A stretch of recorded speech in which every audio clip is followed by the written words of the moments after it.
Et alors? Et alors? Et alors? Et alors? Et alors? Et alors? Et alors? Et alors? Et alors? Bonjour, bonsoir ou bon après-midi à vous. Je m'appelle Fanny Sorgato, une Alsacienne qui a monté sa boîte de vidéos et de podcasts Souriez. Je suis ravie de vous accueillir sur cette émission intitulée Et alors ? En référence à l'audace, au fait d'oser se lancer dans une voie professionnelle autre que celle qui était déjà toute tracée ou autre que celle qui est confortable ou rassurante. Beaucoup d'entre nous choisissent une autre voie professionnelle en quête d'un épanouissement personnel total ou au contraire subissent un job ou un poste qui les déprime, les dévalue ou les ennuie. Dans beaucoup de cas, la peur conditionne l'avenir et les vrais désirs de changement. Alors, quel a été le déclic ? Qu'est-ce qui a fait que l'on s'est lancé seul ? Ou pourquoi on a décidé de changer de voie ? Je donnerai la parole aux femmes entrepreneurs qui se sont lancées ou qui se sont reconverties, mais aussi à toutes les histoires atypiques destinées à valoriser le changement et le fait de sortir de sa zone de confort professionnel. Enfin, en quoi le fait de sortir de cette zone nous révèle en tant que personne à part entière ? À ce niveau-là, les barrières entre la vie pro et la vie perso sont poreuses, alors quels sont les risques ?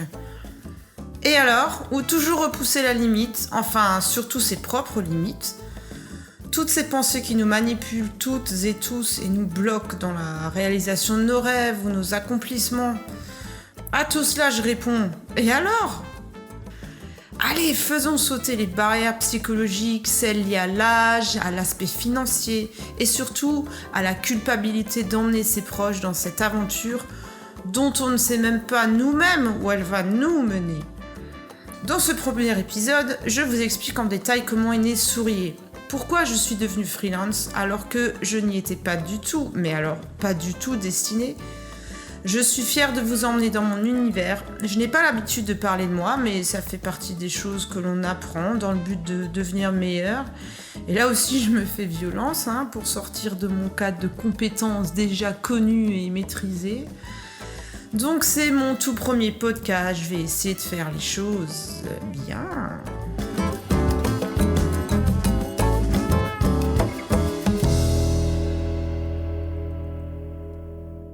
Je travaillais dans une institution financière internationale depuis 22 ans lorsque mon contrat s'est arrêté en 2021. En 1999, c'était mon deuxième job et j'étais fière de l'avoir décroché car j'avais passé une journée entière d'entretien, c'était long, c'était impressionnant, mais j'avais été choisie pour mes capacités par rapport au profil recherché. Donc, je n'ai bénéficié d'aucun piston, j'avais juste vraiment le mérite de rentrer dans une belle institution grâce à ce que je pouvais apporter. Donc, c'était une réelle fierté, j'avais 22 ans. Et à cette époque, j'habitais encore chez mes parents à Strasbourg et le fait de décrocher ce poste à Bâle a aussi correspondu pour moi au début de ma vie d'adulte autonome. J'attendais que ça, moi qui ai toujours été très très indépendante et débrouillarde. Du coup, les années passent, j'ai enchaîné les jobs en interne, j'ai gravi quelques échelons et j'ai constamment adapté ma formation continue aux exigences du marché de la com. J'ai beaucoup appris et je me sentais vraiment à l'abri car j'avais des évaluations de mes chefs successifs toujours positives et enthousiastes. Je bénéficiais d'un statut assimilé fonctionnaire très tranquillisant et le 25 du mois, la paye tombait, quoi que je fasse. Hyper facile, confort. Je me voyais vraiment finir ma carrière là-bas. Et une réorganisation du département communication a eu raison de ce schéma bien huilé et me voilà licenciée après 22 ans de bons et loyaux services. Un choc total en plein confinement en plus. Déjà qu'on a tous dû s'adapter à cette façon hybride de travailler entre présentiel et virtuel. Ce n'était facile pour personne. Et se faire lourder dans ce contexte, c'est une étape supplémentaire et compliquée à digérer. Donc à ce moment-là, tout chamboule en moi, je suis au milieu de ma carrière Et même si j'ai reçu une indemnité de départ, cela ne m'a pas remplacé l'inactivité qui se profile devant moi. Et là, c'est l'angoisse. Je me dis, mais qu'est-ce que je vais faire ? Hors de question de rester à la maison et de me reconvertir entre guillemets en femme au foyer, avec tout le respect que j'ai pour ce travail. C'est pas du tout dénigrant ou quoi que ce soit, c'est juste que ça me correspond pas du tout. Après toutes ces années où j'ai tout appris en communication, j'avais envie de continuer. J'étais juste sur une pente ascendante à mon niveau.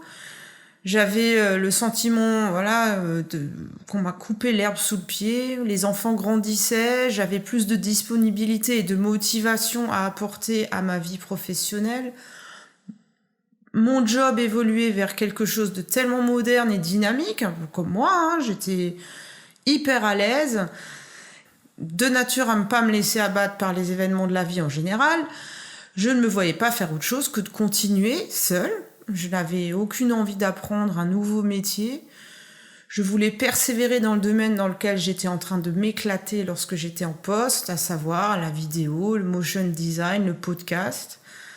L'idée de devenir freelance a germé assez vite, je dois dire, et avant même de quitter mon emploi, je savais déjà que j'allais créer ma société afin de mettre à profit tous les savoir-faire acquis depuis toutes ces années et de tenter une aventure excitante.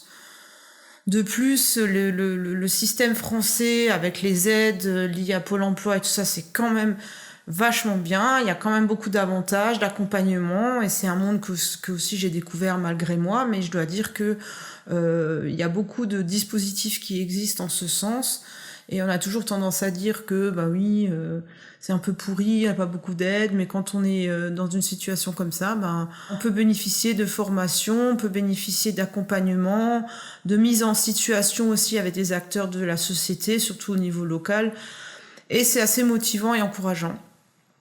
Mais donc pour tenter une aventure comme ça, il fallait impérativement que je passe par la case introspection afin de trouver le concept le plus en adéquation avec moi-même, qui j'étais, qui je suis et ma nouvelle façon de travailler.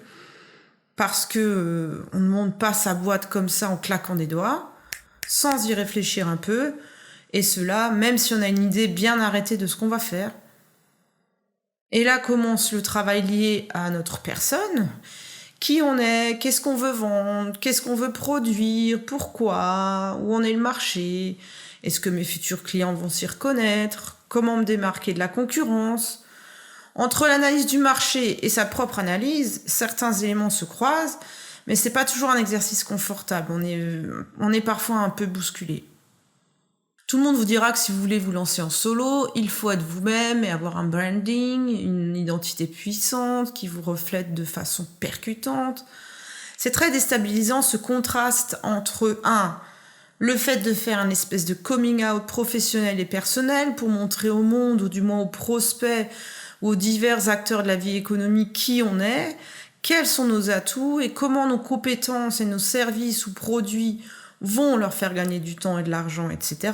Et numéro 2, le statut de salarié, et qui plus est de fonctionnaire pépère dans mon cas, où il est plutôt d'adage de se fondre dans une masse salariale, d'adopter des codes corporate, de taire ses opinions sur certaines pratiques internes pour être bien vu, d'avoir bonne presse pour espérer avoir une promotion ou une évolution de carrière. Alors j'en ai parlé autour de moi, j'ai pesé le pour et le contre, ce que je voulais, ce que je ne voulais plus, et puis finalement je me suis lancée. Peu importe comment cela va évoluer, le fait de relever le défi sera déjà une victoire en soi et une corde à rajouter à mon arc. Il faut oser, alors osons. Ça me rappelle un vieux truc à la télé, bref. Mais on ne sait pas ce qui peut se passer, et ce mystère confère à cette situation un côté excitant et hyper motivant. Cette motivation me booste, elle me donne beaucoup d'énergie, et l'énergie, c'est la vie, alors profitons-en.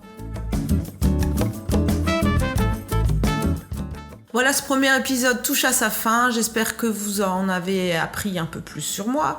J'éprouve une immense gratitude pour cette étape de ma vie pro, car je sais aujourd'hui que la liberté que me procure cette activité me correspond à 100%, et que je pourrai plus revenir en arrière, entre guillemets, sauf situation extrême.